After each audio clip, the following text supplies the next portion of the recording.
Leo Haggerty, Amped Up Sports. It's Saturday, March 1st.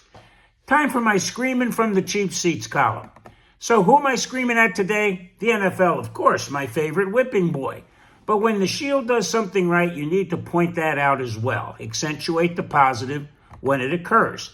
I don't think anyone liked the new kickoff rule that the National Football League basically kidnapped from the United Football League. A few tweaks, but basically exactly what the UFL had developed. The powers that be in the professional football hierarchy had two goals in mind when they chose to make this radical change to kickoffs. The first was to cut down on the unacceptable large number of injuries on kickoffs, especially concussions. Instead of the kicking team having a full-speed sprint from their own 35-yard line, now the defenders line up on the opposition 40-yard line.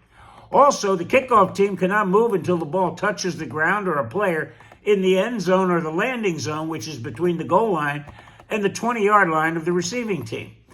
With only at most a 30-yard run and most probably 20 yards, the high-speed collisions of the past are eliminated. Put a big check in that box as mission accomplished by the National Football League. The second goal was to put the kickoff back into the game. This rule encourages that in a couple of ways.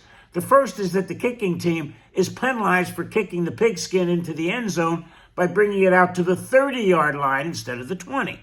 Plus, if the boot lands short of the landing zone, the play is immediately bone dead with the football spotted at the 40-yard line. Hey, two major penalties. The second is that the receiving team now must return any kick that lands in the landing zone.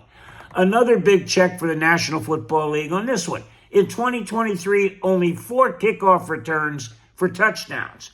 With the implementations of the new dynamic kickoff rule, that number increased to 7. So congrats to the Shield. They put the kickoff return back on the gridiron while reducing injuries.